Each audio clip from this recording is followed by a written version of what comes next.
আসসালামু আলাইকুম গাইজ, আমি এখন আছি সিরাজগঞ্জে। আর সিরাজগঞ্জে একটি খুব সুন্দর একটি জায়গা আছে, সেই জায়গাটার নাম হচ্ছে জেলখানার ঘাট। আর সেইখানটায় আপনাদের কাছকে ঘুরে দেখাবো। আমরা অবশেষে বাসা থেকে বের হয়ে পড়েছি, আর বাকি ভিডিও আমরা রাস্তার মধ্যে করব।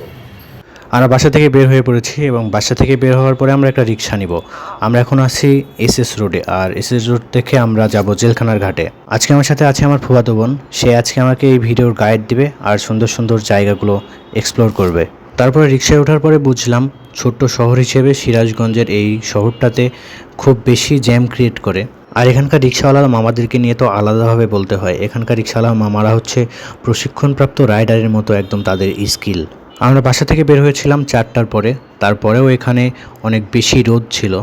অবশেষে আমরা রিক্সা যোগে প্রায় 10 মিনিট জার্নি করার পরে আমরা জেলখানার ঘাটে পৌঁছাই।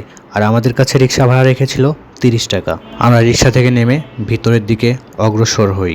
আমি জেলখানার ঘাটে এসে কোনো জেলখানা দেখতে পাইনি। এর নামকরণটা কিভাবে হয়েছিল আমার সঠিক জানা নেই। আর এই ঘাটটা যমুনা নদীর তীরবর্তী অঞ্চল দিয়ে অবস্থিত। এই সময় নদীতে পানি না থাকলেও এর ভয়াবহতা বোঝা যায় বর্ষাকালে।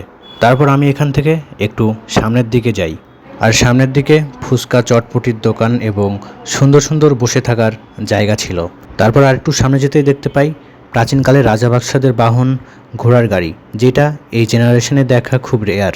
তারপরে আমি আমার নিজের একটা ভিডিও করি।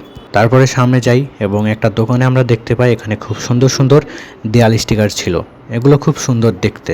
আমরা একটা দোকানে আসি আর পেয়ারা মাখা নিই। পেয়ারা মাখাটা আমরা শেষ করে আমরা এখান থেকে যাব স্টেশন মার্কেটে।